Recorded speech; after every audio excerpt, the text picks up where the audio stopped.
Well, hi, everybody, and welcome to Anti-Bullying 101. This podcast is designed to create awareness about the bullying epidemic and provide teachers, administrators, parents, and even students information about the dangers of bullying and why we have to take a comprehensive approach when dealing with the problem. My name is Jim Burns. I'm your host. I'm a retired high school administrator with over 40 years of experience in education. Currently, I'm a college instructor, and I've designed the Bully Proof Classroom, a graduate course that provides my students with permanent help, not temporary relief, as they battle the bullying epidemic. Enjoyed the podcast, everybody.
Well, hi again, everybody, and welcome back to another episode of Anti-Bullying 101. My name is Jim Burns, and we're here to discuss a variety of topics. Bullying is just one of them, but there are a lot of people today who are experiencing a host of other problems: domestic violence, workplace bullying, cyberbullying, community and family bullying.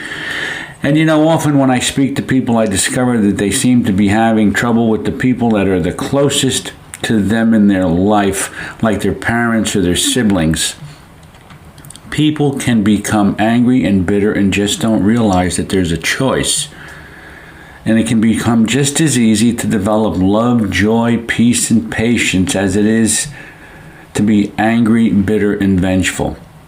Now, this podcast is for anyone who wants to have a fuller, more vibrant life and to offer some ideas on how to balance the physical, the mental, emotional, and sometimes spiritual areas of their life. But make no mistake about it, we're Anti-Bullying 101, so it's truly my hope that we can help everyone live a life without the fear of harassment, intimidation, and bullying. Well, welcome to the show, everyone.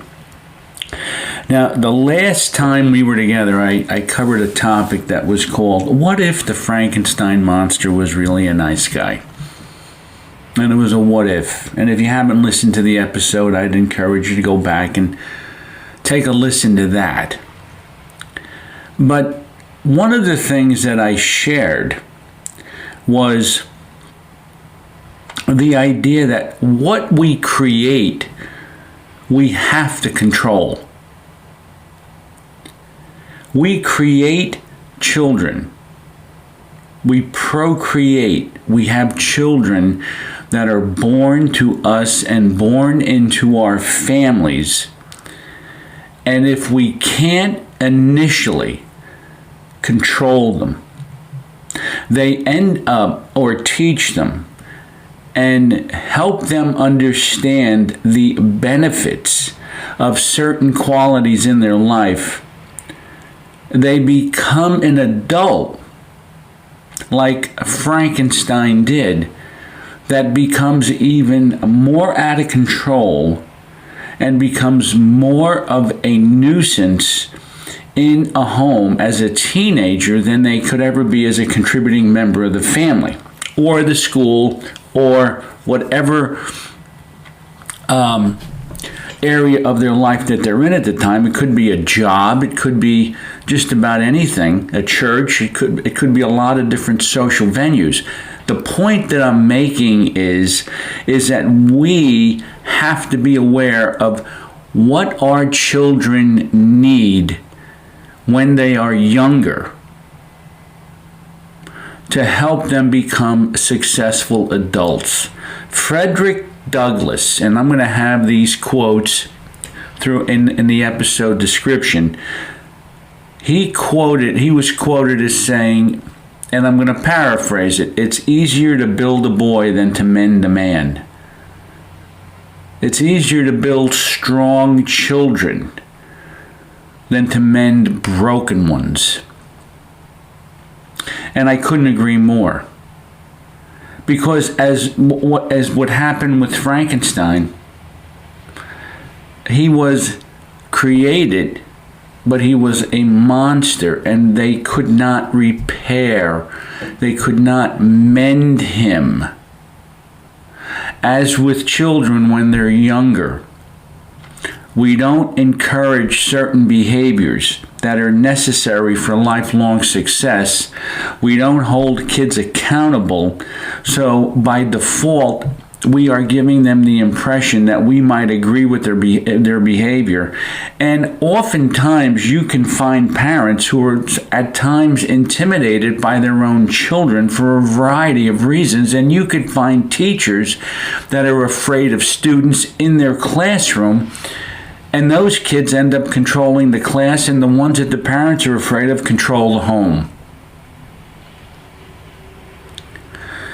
Teddy Roosevelt said it's easier to educate a man in mind and not in morals is to educate a menace to society. And that's what happens with kids who are educated. I have known plenty of scholastic, academically smart kids. They're a menace. They absolutely don't understand certain character qualities that are necessary for them to go through life with, because they were never taught them, as was Frankenstein. And what happens when you have a Frankenstein? You have to dismantle it. That's the mending process that we go through as parents and as educators to try and fix broken kids. And they would not be broken had they been taught the necessary qualities in order to be successful. Now, there's a couple of things I'm going to do with this podcast, and this is going to turn into a 4-part series that I'm going to be talking about. Now, if you're a listener and you want to get the qualities that are necessary for these kids to experience lifelong success, I'm going to put my book in the episode description. And the book is The Real 3 R's: Respect, Responsibility, and Resiliency. But there really are 4 qualities that kids need. 4. Respect is one of them. It has to be taught. Kids can't say and do anything that they want. The next one is responsibility, which is following through on tasks and chores and homework and, growing and becoming a person of integrity. The next one is resiliency. How do you bounce back? How can you handle disappointment well? What do you do if you're told you're not as smart as you thought you were by a teacher who's been working with you now and has said, hey, wait a minute, I don't care what they told you in the 4th grade, you're in the 8th grade now and you haven't caught on yet. What do you do with that? Resiliency. Or when you lose a game or you're playing sports and you can't bounce back and you don't have the confidence, how do you do it? Resiliency. You don't get the job you want. Resiliency.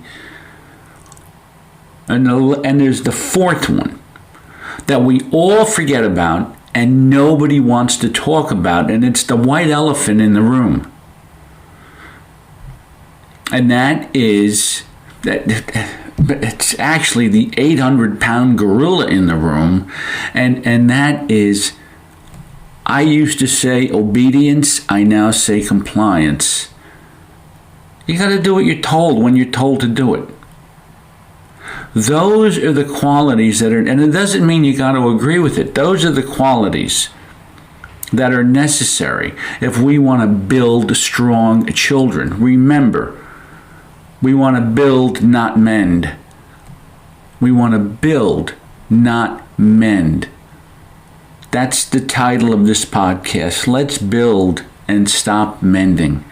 Let's start building and stop mending.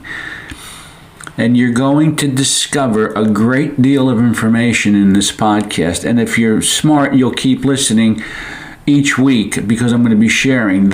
And I still stand on the fact that we are all responsible for our thoughts, our words, our actions, our attitudes, and our motives. I still stand on that. And when you look at being respectful or responsible or resilient, you're talking about having respectful thoughts first, responsible thoughts first, resilient thoughts first, and of course, obedient thoughts first. So we'll start by looking at how we can get kids to be more respectful, and I'm going to cover 5 areas. And this will be the respectful piece. And then we're going to be covering 3 other areas as we move forward. And remember, I am putting Respect, Responsibility, and Resiliency, my book, that's on my website. I'm going to put the link to it, and it's going to be on sale for $2.99. So I would encourage you to go there and get it. You just have to go to bullyproofclassroom.com, go to the store, and you'll find the book. And I'll have the whole link there for you in the episode description. So let's take a look at responsible, respectful thoughts.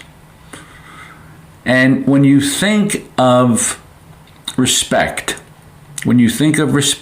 it basically is having a regard for the rights and privilege of another person.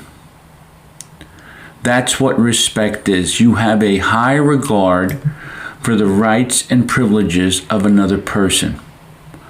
And usually when someone is disrespectful, what is one of the things that they have to do if they are disrespectful? When they're little kids, we're talking about the building process right now. Okay, with little kids, if they're disrespectful to one another, we have to ask them to apologize. And remember, when you ask kids to do something, that means that you have a goal in mind for what you want out of them. And in this case, we want kids to apologize to one another.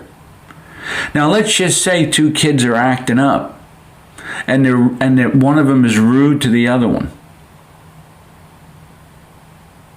What do? You say you're sorry. What do you do if they don't want to do it? Remember what the goal is. And remember who you are. And understand what you might need to do if, in fact, this child doesn't want to apologize. Because we're not looking for, at this point, some type of heartfelt apology. Because remember, when we ask for something, we want to get it. And if we don't get it, that's called disobedience. Then we got to deal with something else.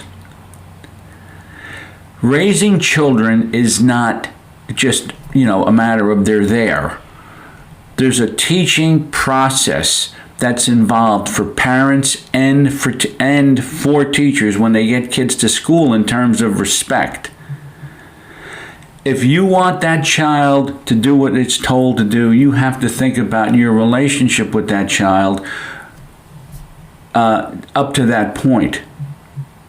And I have always encouraged parents and teachers to have in their back pocket something that was taught to me by Dr. Alan Mendler. He's the author of Discipline with Dignity, and it's called a 2x10 exercise.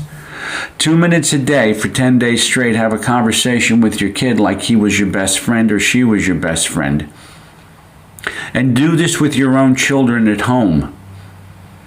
Just chat with them. Because in order for that child to listen to you and to be respectful, they have to have a relationship with you first.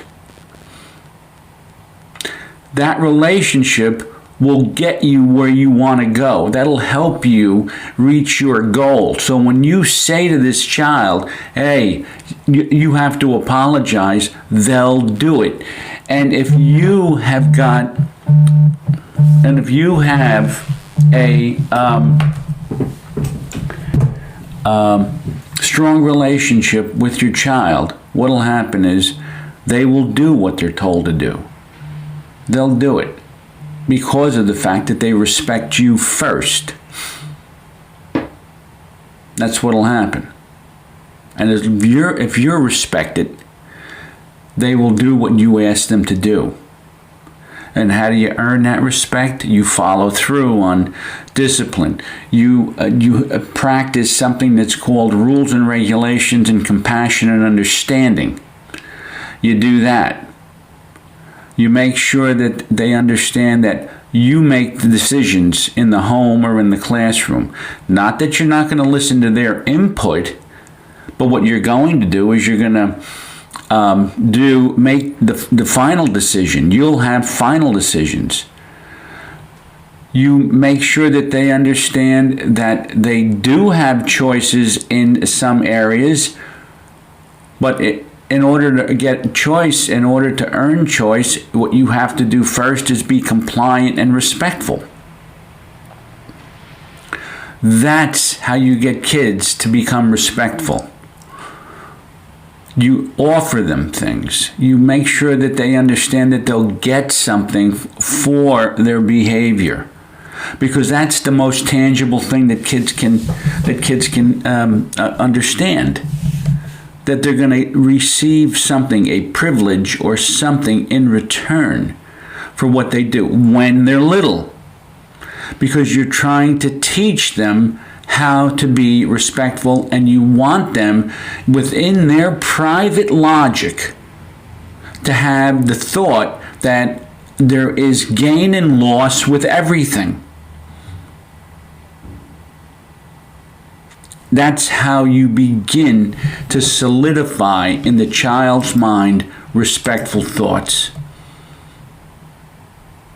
That they understand that if they're not, something is going to happen, and if they are respectful, better things will happen. That's respectful thoughts. Now, let's talk about respectful words. Respectful words. Now, here's a short piece that I wrote several years ago, and it was in Anti-Bullying 101. Respectful words. I can say what I want when I want to. And I guess that's called freedom of speech. I guess we can post or text anything we want to as well. Now, kids have been sold this. And what kids need to understand is they can say, post, and text whatever they want with consequences. Just because we're thinking something doesn't mean we have to say it. You see, there's the progression. The thoughts then lead to words. And if they don't have respectful thoughts, they're not going to have respectful words. They need to evaluate their words and what damage those words can do. The tongue weighs about 2 ounces, yet it can control the events of our entire life. Healthy confrontations, debates, and constructive suggestion are good qualities of communication that we all should develop. But spewing rumors, gossip, and hurtful statements are only going to create a school environment or a home environment that's void of morals, trust, and integrity. So let's teach your kids that if they're going to say something that could prove hurtful, just to wait 30 minutes. The wait time will allow them to evaluate the cost of their words. and avoid the guilt that they will experience for hurting another person. Remember, we're just a compilation of what others have said to us and what others have done to us. Victims suffer because of verbal abuse, that's of bullying. So understand that these words can truly cut deep into the heart of a person. Now, how can you begin to help kids understand respectful words? First of all, we have to be an example first. We have to be an example first.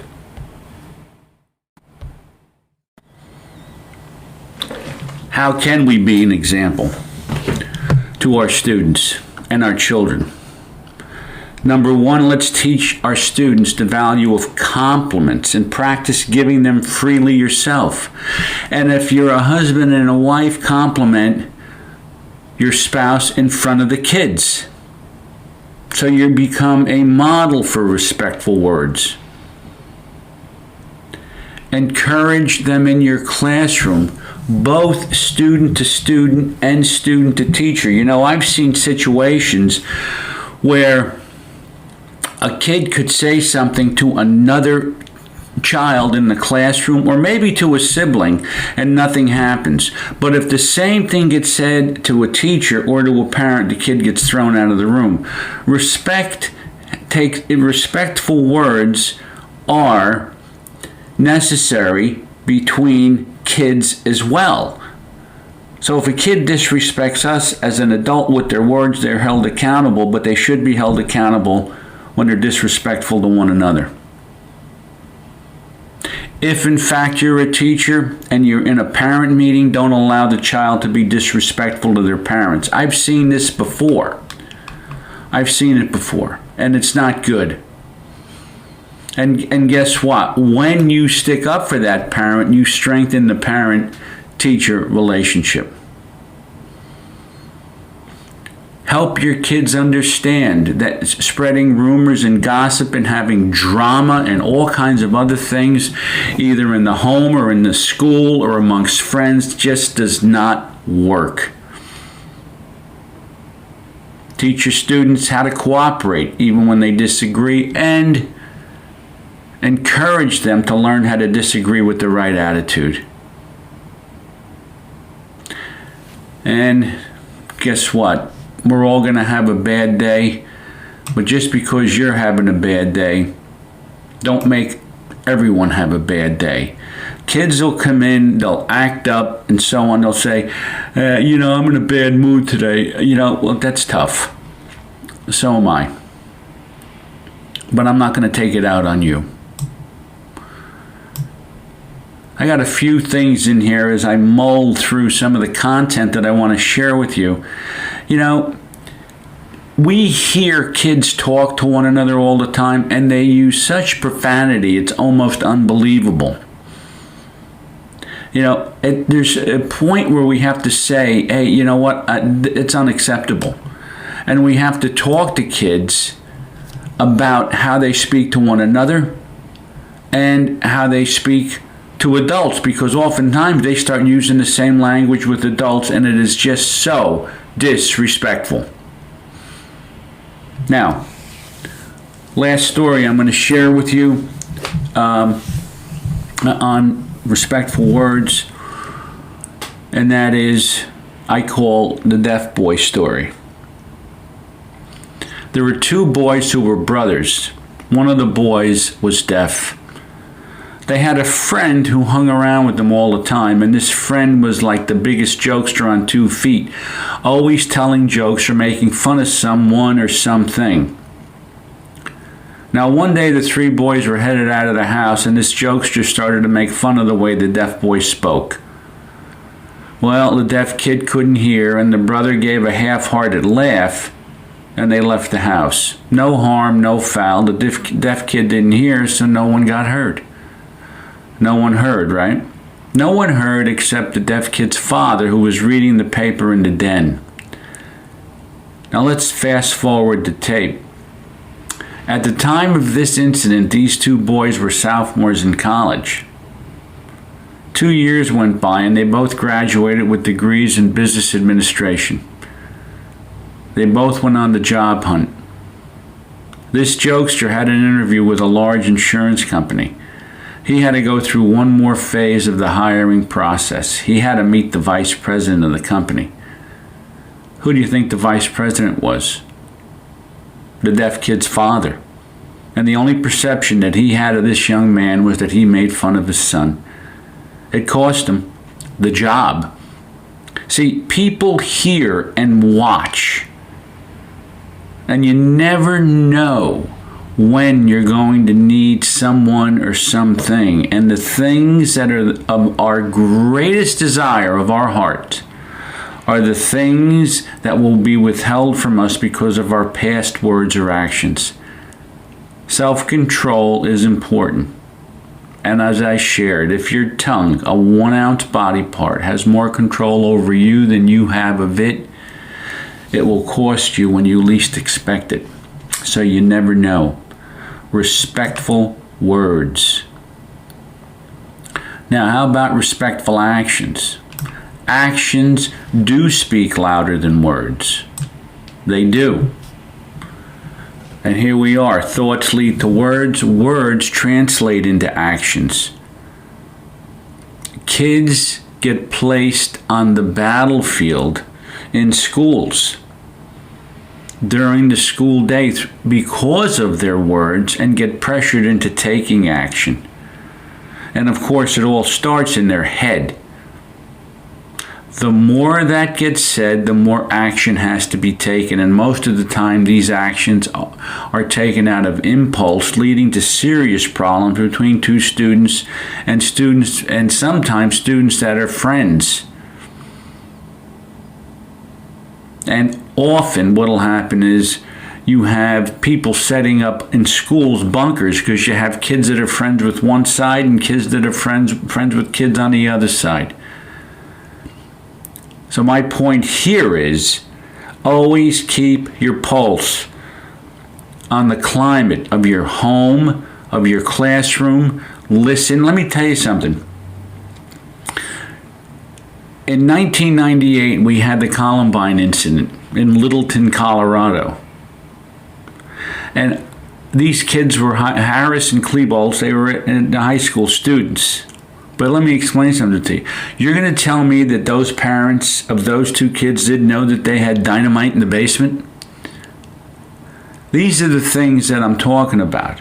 You have to know what's going on. You have to pay attention to what's happening in your classroom and in your home. And you have to be in a position where you don't agree with everything. You have to be in a position where you realize that somebody might be lying to you, because kids will lie all the time.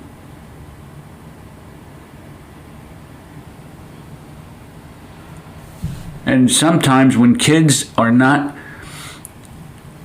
doing well emotionally or mentally, sometimes those thoughts will escape the confines of their secret life and they become public. And by that I mean they end up doing things like Harris and Klebold. So we have to be aware of what's going on. We have to be aware of the thoughts. We have to be aware of the words. We have to be aware of the actions. Now, how do we do this? How do we do this?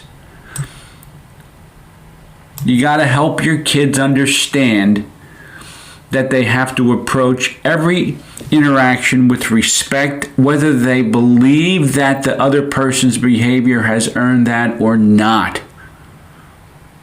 Encourage your students to listen to the other person that they're speaking with without interruption, and practice empathic listening. And you have to help your students be aware of the problems caused by labeling and stereotyping others, and replace these behaviors with respectful thoughts that respect individual differences.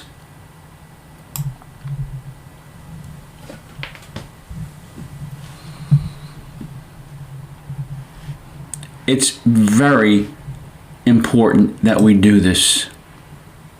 Help your kids show respect for the environment. Keep it neat and clean and orderly. Insist that they say please and thank you. And respect, kindness, caring, love, and charity, they all have to become part of the fabric of your home or of your school. Now, in the book on the real 3 R's, respect, responsibility, and resiliency, I have a whole section on character. Character. Now, respectful attitudes. I teach a course called Cooperative Discipline that was written by Dr. Linda Albert. And in that book, in that course, she talks about the 5 A's to an A+ relationship. And I'm going to just go over them with you here. Acceptance. And at each one of these is what the teacher is saying, what the student is saying. Acceptance, teacher saying you're okay, student is saying I'm okay. Attention, I see you. What the student is thinking, I'm important. Appreciation, thank you for. And what the student then begins to understand is my efforts were noticed. Affirmation, I know something wonderful about you. What is this student saying? I'm worthwhile. Affection, I like you. And what the student is thinking or believing is somebody cares about me. Now, the interesting thing about this is that this is pretty easy to do. I just made a change there. How about that? But it's difficult to do in the same breath. Strictly because of the fact that we are all imprinted. And sometimes when these things are not done to us, when they're not done to us, when we haven't been appreciated, when we haven't been accepted, we carry that imprint as an adult. See, we were built as well, but we still have to be mended because the dysfunction that was in us as in our upbringing, we've carried that with us. We've carried that with us throughout our lives. So it's very difficult to be accepting, give kids attention, because we're still kids at heart and we want attention. Our private logic is, I want the attention, I don't want to give it. I want to be appreciated, I don't want to give it. So oftentimes we are still kids at heart ourselves. And we have to be aware of that imprint that we have.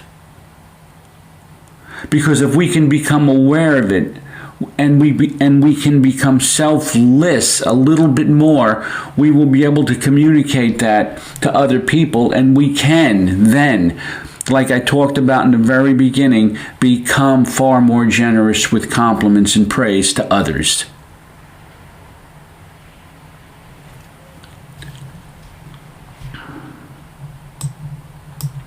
Next one that we have is responsible motives. Now, motives are related to expectations. And that's why we're always asking why someone is doing something for us. What are they looking for in return? Maybe nothing, or maybe they're looking for something that we can't deliver, like money, sex, or something illegal. We should all work to do things for each other without ulterior motives. We have to be pure in our actions. They should be kind and caring and respectful, with the motive to help, not to hurt. To help our students develop respectful motives, we as parents, or again, this is for parents or teachers, we need to have clear expectations in our classrooms, and our goal should be to get our students to do their required work and behave in the appropriate manner before we allow privileges and activities. A child should always be thinking, and I've shared this, what am I going to gain and what am I going to lose before they engage in behavior that violates the rules of the classroom or the home. Being clear about this will avoid arguments and power struggles with our students and at times with our own children. And within the book, what I put out for you is what's called an expectation and procedure checklist. And you would be surprised the number of things that are necessary and that are necessary in a classroom or in a home. And by the way, if you want to just challenge yourself as a parent, one of the things that you could do is determine what is involved with certain chores that you may have assigned your child to do. And just think about it for a minute. What does it mean to clean your room? What does it mean to dry the dishes? What does it mean to feed the dog? Now, I have 3 daughters, 31, 25, and 12. My oldest daughter wanted a dog when she was 3 or 4 years old, and we told her it requires care. And we had the dog, and we got the dog for her. Feeding the dog, what does that look like? To her, it was 2 scoops in a bowl, throw the fork in the sink, and let the fork sit there until it got encrusted and hardened with dog food, and then put it in the dishwasher, but it never came off because the fork still had grains of dog food on it because it was so on there so hard. And of course, Dad used it to eat dinner. Or walk the dog. Do we know what the purpose for walking the dog is? It's so the dog can relieve itself. And they first wanted to walk the dog. My oldest daughter, she went out, walked the dog, came back. I said, great job. She wanted to do it by herself. I didn't have to go with her. I thought, this is great. She's going to handle it on her own. And so on. The dog comes back into the house and craps on the floor. The point I'm making here is everything has a step-by-step operation to it. And kids have to be aware of it. They have to be aware of how they do things. You see, they have to be aware of what they're going to get. They have to be aware of what they're going to give, and they have to be aware of what their motives are for doing things and what the goal is as they do things. And we have to be clear, and we have to be what I will call effective. See, oftentimes when we teach our kids, our little kids something, by the way, in terms of our words and in terms of us trying to get kids to do certain things, sometimes the worst conversations that we can have with somebody are the ones that we think we have. So, what does it mean to be effective? When we're effective, we've explained things well enough so it takes hold, and our kids slowly but surely learn from us, and the learning is permanent. We go nice and slow. Too much, too fast won't last. It's better to spend 10 days teaching one skill that your kids will learn, your students will learn for a lifetime than teaching 10 different skills in 10 days, which they could forget the day after you taught them. The problem that you may be faced with, this is if you're a teacher, is that there's plenty of expectations in terms of moving through this ambitious curriculum. And if you have the feeling that your kids haven't grasped the concept, then you should spend more time on it, but oftentimes the curriculum won't let us. Now, sometimes the things that we need to do effectively, we try to do efficiently, and that's in terms of dealing with that overambitious curriculum. But the bottom line here is, if you're efficient, you have the ability to take care of the day-to-day administrative paperwork that seems to be never-ending, such as attendance, grading papers, your grade book, lesson plans, etc. And you need to do those things in an efficient manner. See, efficiency means fast, effectiveness means you're doing it methodically and you want to get it done right. Certain things you have to do quickly, certain things you got to take your time with. And I think in education we got it backwards. We try to move too efficiently through a curriculum. And that's not what we want. We want to be able to move effectively. That's when kids are going to learn.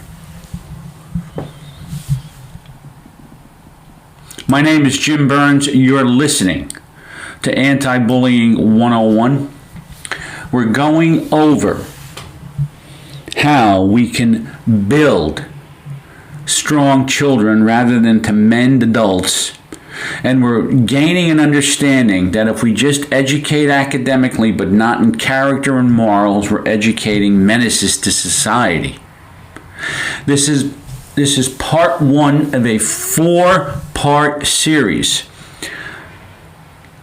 The next piece that we're going to cover in our next episode of Anti-Bullying 101 is on responsibility.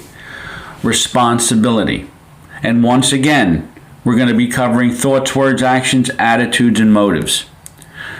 I am putting in the episode description a link to the real 3 R's, respect, responsibility, and relationships. I'm putting it on sale right now for $2.99. I would encourage you to pick that book up. It's well worth it. It is, I will tell you, it's not Kindle, it's a PDF, which will be very easy for you to read. You'll be looking at the same content I am, and you could have it for our next episode of Anti-Bullying 101. Today is Wednesday, April 6th. I am in New Jersey, and it is raining like crazy. Hopefully it'll stop so I go out and take a walk at some point, but right now it's raining, and we'll have to deal with that for the day. The nice thing is, hopefully it won't be raining tomorrow, because tomorrow starts the baseball season.